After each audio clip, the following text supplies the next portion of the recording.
so in today's video we'll be looking at Indian economy on the eve of independence.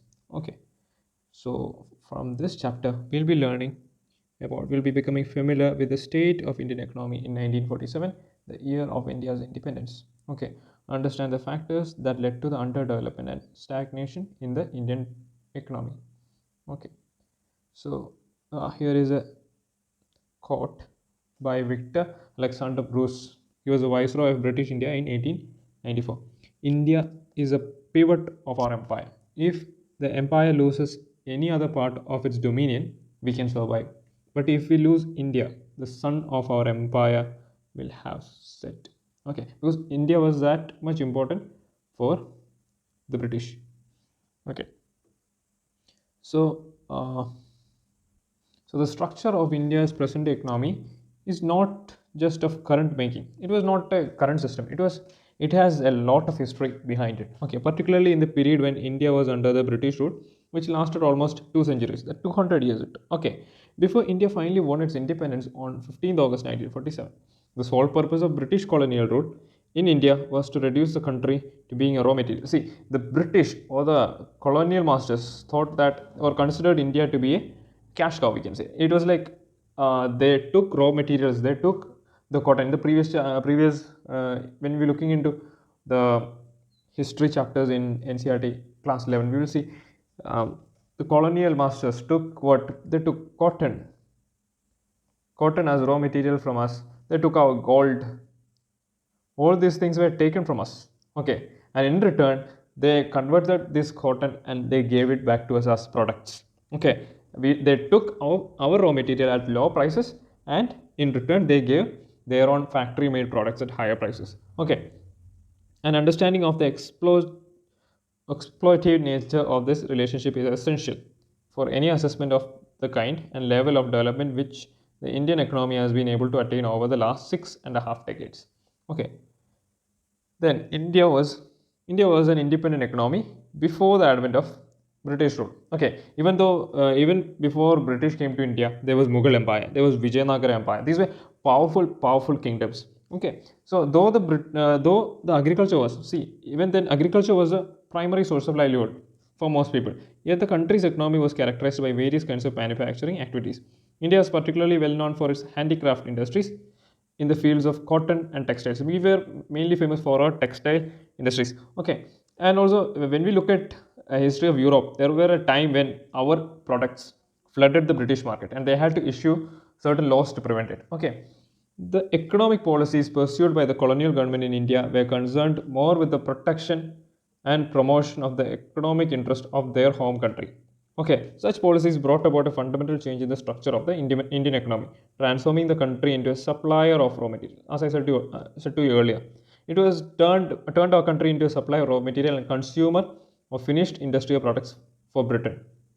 Okay, obviously the colonial government never made any sincere attempt to estimate the national or per capita income. Okay, they were not concerned about the life or the quality of our citizens. Okay, in turn they were at that time the Europeans were more focused on getting more profits. Okay, some individual attempts were made.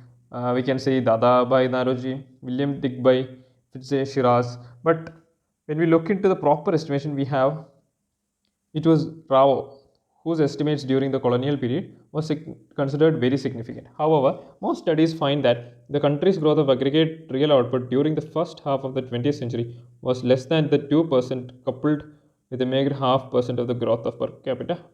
It was really bad. Okay, and agriculture sector. This is the primary sector in our Indian economy. So we'll be discussing various sectors involved in the economy at that time. Okay, yeah, India's economy under the British colonial rule remained fundamentally an agrarian. Agrarian means more than 50% of our economy or GDP when it is coming from agriculture sector. It is called agrarian. Okay, about 85% of the country's population lived mostly in villages and derived livelihood directly or indirectly from the agriculture. Okay, however, despite being the occupation of such a large population, the agricultural sector continued to experience stagnation and infrequently unusual deterioration. Okay, agricultural productivity became low, though in absolute terms.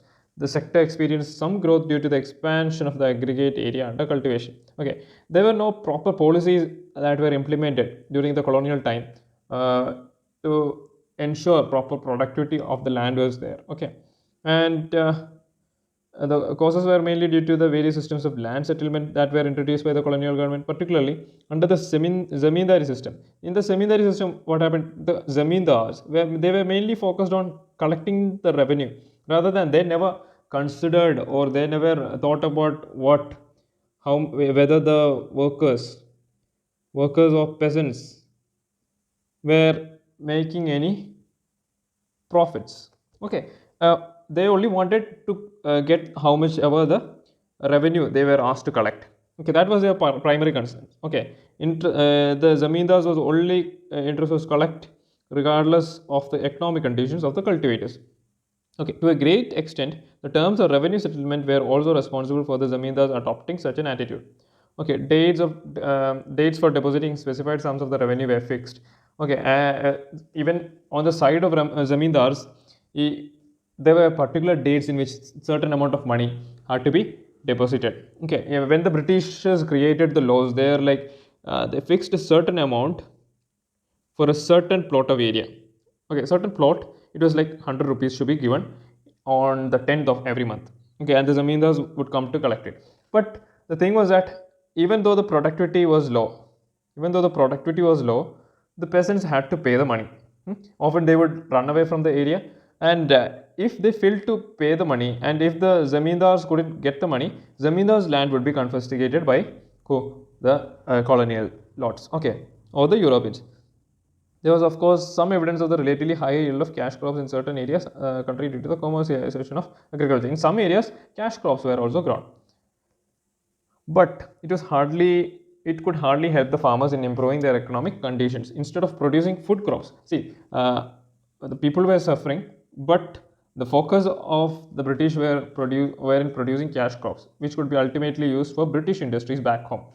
Despite some progress made in irrigation, India's agriculture was starved of investment in terracing, flood control, drainage, and desalination of soil. No proper support was given to the agriculture sector in our country by the British. Okay, but on the other hand, it was almost everything was possible in Britain. In the unfolding economic scenario, the decline of the indigenous handicraft industries created not only massive unemployment in India. See, there was a flooding of British-made products, and earlier we used to create our textiles, the khadis, or our cotton clothes. Were created by it was a cottage industry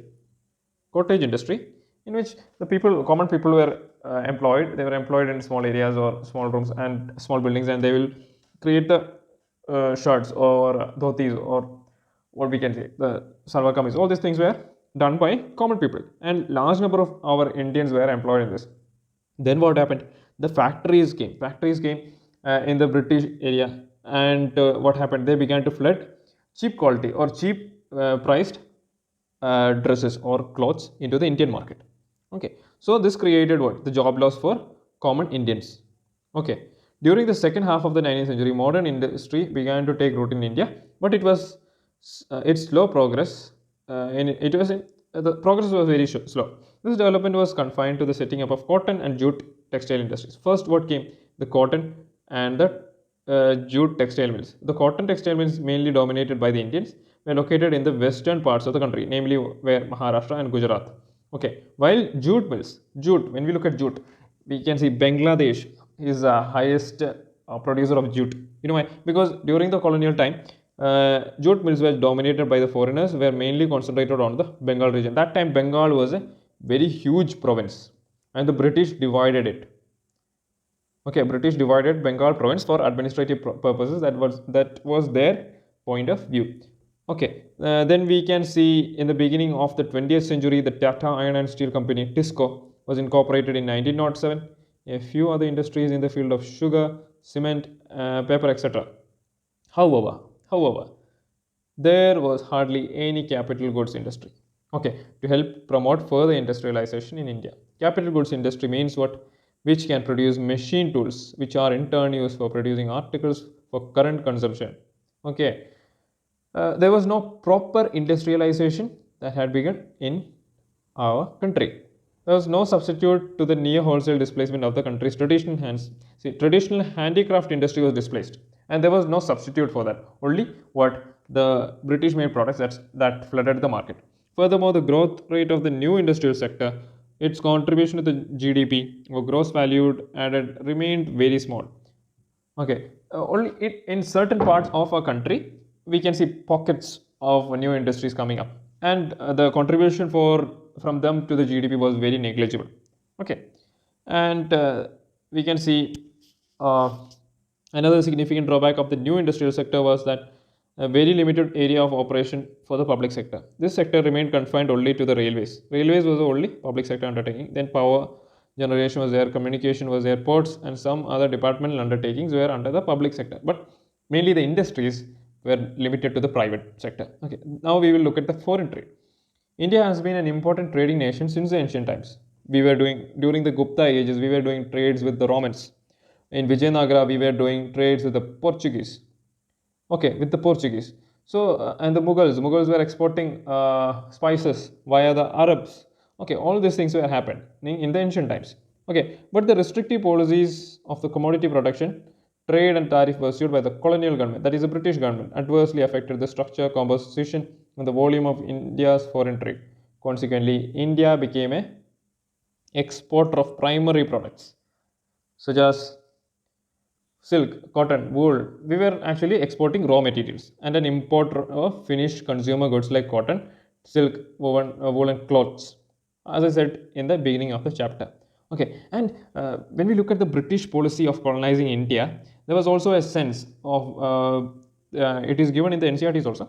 The British mainly gave education to the Indians, in which they portrayed that the Indian products, Indian factory made products, or Indian woven clothes, all these things are actually made of a lower class, we can say. Not much, and the British products were far more superior than the Indian products. Okay, that kind of concept, even in today's society, we can see that kind of concept still active. Okay, in the present time also, because they wanted to create a permanent market. Because if the Indians thought that the British product were good, so they and their future generations will be depending upon Britain. So a future trade would also be possible. Okay, that was the plan of the British. Okay, and Britain maintained a monopoly control over India's export and imports. As a result, more than half of India's foreign trade was restricted to Britain, while the rest was allowed with a few other countries like China, Sri Lanka, that is Ceylon, Persia. Okay, and Persia. Opening of the Suez Canal further intensified the British control over India's foreign trade. Okay, the most significant or important characteristics of India's foreign trade throughout the colonial period was the generation of a large export surplus. But this surplus came at a huge cost to the country's economy. Several essential commodities, food grains, clothes, kerosene, etc., were scarcely available in the domestic market. Okay, we were exporting most of these products, plus the agriculture industry was suffering. Okay, furthermore, this export surplus did not result in any flow of gold or silver into India. Okay, rather it was used to make payments for the expenses incurred by an office set up by the colonial government in Britain. Expenses of war, again fought by the British government.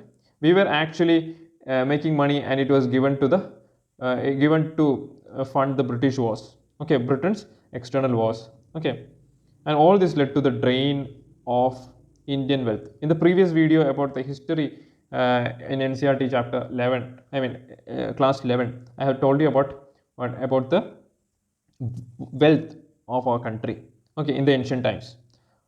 Do see our previous videos, you will get an idea about how much powerful, how much wealthy was the Indian subcontinent during the ancient times, especially in the Gupta age, especially in the Mughal age. Okay, it is given in the this mention was given in the Mughal chapter in Tamil Nadu history textbook. Okay, various details about the population of British India were first collected through a census in 1881.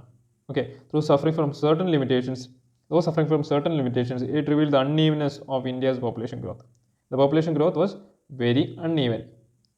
And from 1881, every 10 years, such census operations were carried out. India was in the first stage of demographic transition. The second stage of transition began in 1921. However, neither the total population of India nor the rate of population growth at this stage was very high. Okay, various social development indicators were also not quite encouraging. Overall, social character or social parameters at that time were overall literacy level was less than 16 percentage. Okay, out of this, the female literacy level was at a negligibly low rate of about 7 percentage. Public health facilities were either unavailable to large chunks of the population, and then when available, were highly inadequate. Okay, this led to what? This led to no wonder the mortality rate was very high in and in that particularly the infant mortality rate. The children were dying before they were even born. Okay, it was quite alarming. About 218 per thousand in contrast to the present infancy rate of 33 per thousand. And also when we look at the life expectancy was also very low, that is 44 years in contrast with the present 69 years. In the absence of reliable data, it is difficult to specify the extent of poverty at that time, but there is no doubt that the extensive poverty prevailed in India during the colonial period, which contributed to the worsening profile of India's population of the time. Okay, occupational structure. Okay, that is the distribution of working persons across different industries and sectors showed little sign of change. The agriculture sector accounted for about what we can say accounted for the largest share of workforce, which generally remained as high as 70 to 75%, while the manufacturing and the services sector accounted for 10 and 15 to 20% respectively. Manufacturing and service sectors. Okay, another striking aspect was that the growing regional variation. Parts of then Madras Presidency.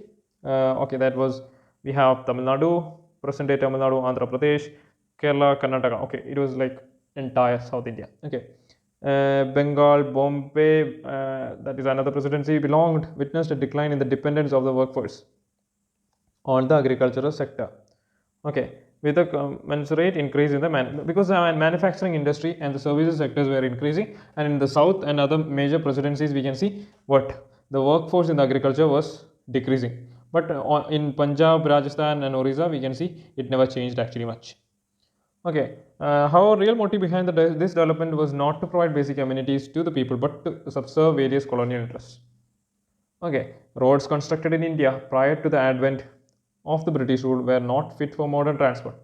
Roads that were. It was actually built primarily for the purposes of mobilizing the army within India and drawing out raw materials from the countryside to the nearest railway station or to the port, and these were sent far away to the England or other destinations fitted by the Europeans. Okay, naturally, therefore, the people mostly living in these areas suffered grievously during natural calamities and famines. Okay, and one of the best things that British did was the introduction of the railways in India. Okay, and railways affected the structure of the Indian economy in two important ways. Okay, when our question arises about what effect of railways on economy, we can say this, or any question arises about railways, we can say about this. On one hand, it enabled the people to undertake long distance travel and thereby break geographical and cultural barriers, while on the other hand, it fostered commercialization of the Indian agriculture, which adversely affected the self-sufficiency of the village economies in India. The volume of India's export undoubtedly extended or expanded, but its benefits rarely occurred to the Indian people. Okay, social benefits which the Indian people gained owing to the introduction of railways were thus outweighed by the country's huge economic loss. Basically, we were looted from our own land by the British. Okay, kind of the blood boils in me, so that's why I'm using these terms. Now mind. Okay, along the development of the roads and railways, the colonial dispensation also took measures for developing the inland trade and sea lanes. However, these measures were far from satisfactory. Okay, inland waterways at times also proved uneconomical, as in the case of the coast canal on the Orissa coast.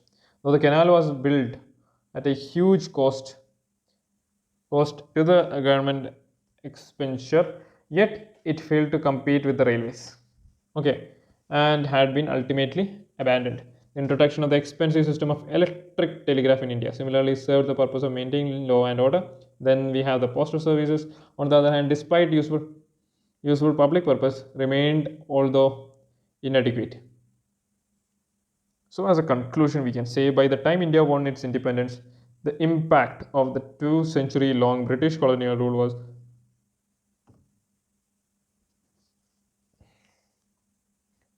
impact of the 2 century old British colonial rule was already showing all aspects of the Indian economy.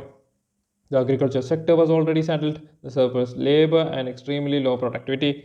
The industrial sector was crying for modernization, diversification, capacity building, and increased public investment. Foreign trade was oriented to feed the industrial population in Britain. Infrastructure facilities, including famed railway network, needed upgradation, expansion, and public orientation. Prevalence of rampant poverty and unemployment.